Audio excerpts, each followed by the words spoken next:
Welcome to Stoa. I'm Max, and I figured that the bio I've written up on the website that you just read was so short that I should probably record something a little bit more formal. So here I am introducing myself and what Stoa is. I've tried for a long time when I started Stoa to appeal to a certain crowd by the words I was using, by the clothes I was wearing. And this was quite interesting reflecting back on it now, since Stoa is a spiritual practice. And here I am trying to fit in or talk, dress up in a certain way so that I can connect with specific people, individuals. Well, as you can see, this is quite different now. I've left my $300 shirts in the wardrobe, and I don't wear my watch anymore, nor my bracelets or anything. It's just me authentically introducing myself into who I've become to be and who I am. And if it speaks to you, well, good. And if it doesn't, well, good. So I guess there's a lesson for everybody here. Jesus said once, build it and it shall come. Well, it is also equally true as it refers to our authentic self. I don't know if we have to build it, but we certainly have to sit in it. And whoever or whomever is attracted to the kind of work that you're doing and what you are about will come to you naturally, as it should. And I hope this is going to be the case here for us as well. So I've spent a lot of time in business and in sales, 15 years plus. Started from the ground up as a rep, all the way to a role of a VP in a team of 50 people in North America. I was traveling a lot, too much. And I decided to launch Stoa. I quit that corporate job, which I had with a great company, by the way. And on onsite, I did that because I wanted to heal myself even more. We all go through our lot in life, our sufferings, our obstacles. Some are bigger than others. At the end of the day, they are our own and they make us suffer, so there's no need to compare. Mine was a load of self-doubt, lack of confidence, abuse, physically, mentally. Went through a divorce, went through a bankruptcy, went through many failures in my career, and a lot of difficulties in relationship, starting with my own relationship and relationship with the woman in my life, my family, my parents, etc. So I had to go through my own journey to free myself from myself, which is the work we're doing here at Stoa. I've used a bunch of words in the past to describe what Stoa is about because I wanted to appeal to people in a certain way. Somehow I wanted to lessen the true nature of what my teachings and practice was about. If I forget about all that and I just tell it like it is, I'm a spiritual teacher. I've studied psychology and stuff like that, and personal growth and things like this since I was in my young 20s. I also went through the programs that were mainly focusing on that, mainly heroic, that was started by my coach and Brian Johnson. What is his name? Is his name? He's not dead.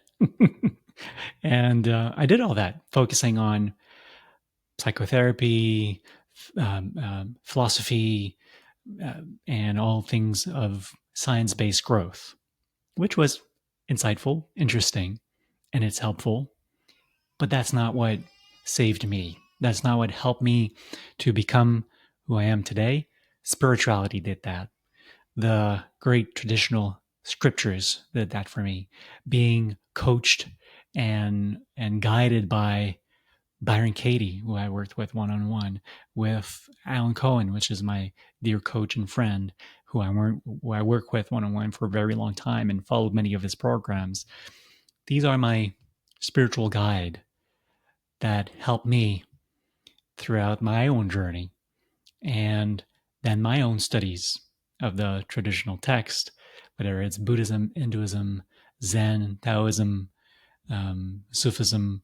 I've dabbled here and there. I did all my sorts of tryouts also in the spiritual path, worked with shamans, I did family constellations, I did readings, I did a bunch of retreats and stuff like that. I experimented. But at the end of the day, for me, in my own life and in my practice, what I'm bringing forth is harmony with self.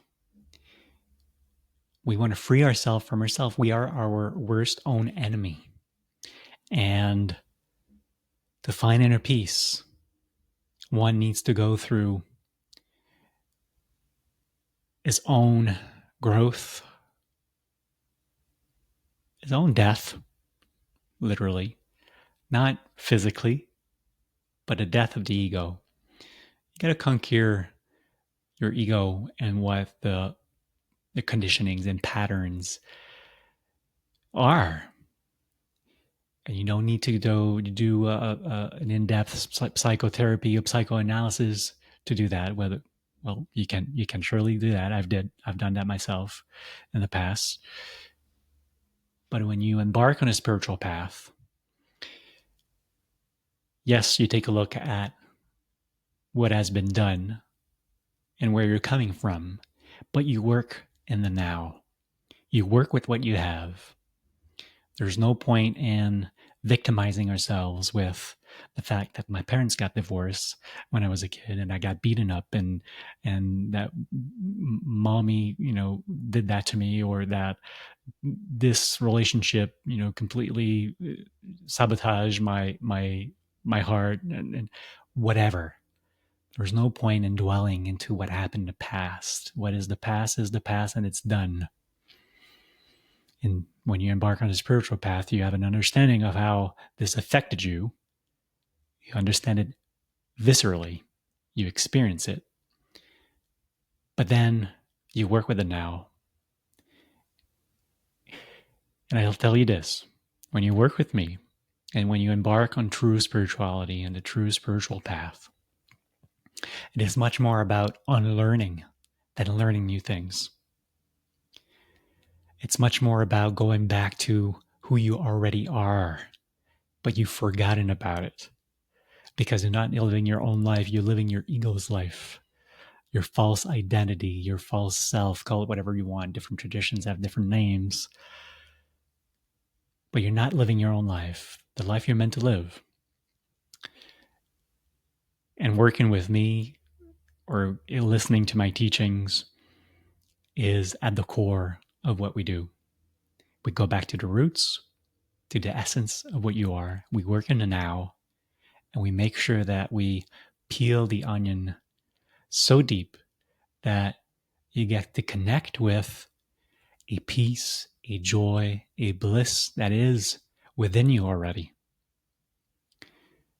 Whatever your situation and whatever you're facing, whether you're happy but still feel lack, whether you're very unhappy and are looking for something meaningful in your life, whether you're successful and yet you have this intuitive feeling that there's something else that you should be exploring, going after, whatever context and situations you are in. If your gut feeling is telling you that there's still more room for harmony and inner peace and joy and love in your life, well, walking together that path is what we'll do, and we'll make sure that you evolve, that you are being lifted, uplifted. There's a lot of practices that are being thought out there. I'm not the teacher and the coach who teaches that or works with those practices. I'm more the teacher that is teaching you and helping you in the rest of your life when you're not doing the practices. So let's say meditation is a spiritual practice. I'm not a meditation teacher. I'm not a meditation coach. I'm not going to go there with you in our session. We can dabble there a little bit. I've done my fair share of meditation for sure. But I would much more rather focus on the 99% of the rest of your life and how you interact with it than the 1% of your many different spiritual practices. I'm much more interested in who you are when you're not doing the practices. And that's how I've transformed my own life. And I hope that we can transform yours as well. And Stoa came about from all those years in business and sales and the realization that my true calling, perhaps, and there's room to discuss that, obviously, but I had such a strong calling to explore for myself and others what I've been doing for almost as long as my career on the personal growth and spiritual path side.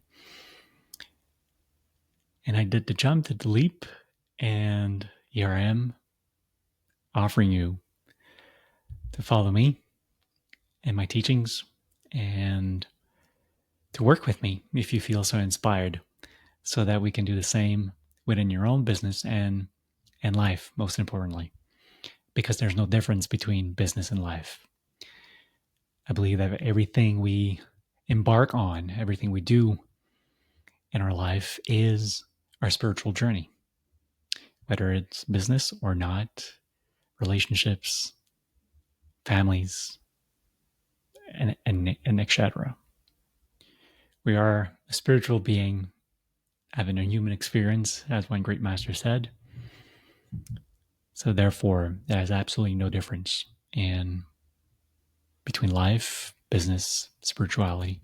It is all a spiritual path unfolding for us beautifully, whether or not it is difficult at times. It's a game. It's a big, beautiful game that we need to learn and play well. And I'm not a master by any means. I'm not a guru. My guru is very beautiful, is very profound, but has a lot of humility in that regards as well. Doesn't find himself to be an enlightened being, although I think he is. And I do not have the pretension to show up here and tell you that I am enlightened and will show you the path through ecstasy like great masters did all the time.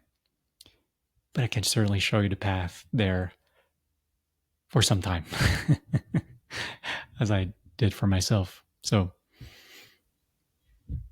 here it is. Glad to meet you. I'm Max. This is a long intro, but it's fun. And I hope that you dig it. I certainly do, because I have chills, and that's my way of knowing that I'm connecting to something bigger. So welcome to Stoa. Please feel free to reach out and explore whatever I teach and do. It is all there in my site. And my LinkedIn is also pretty accurate, I believe, as a matter of how it can help and serve. Pleasure. Thank you. And hopefully we'll be in touch soon. Cheers. Thank you.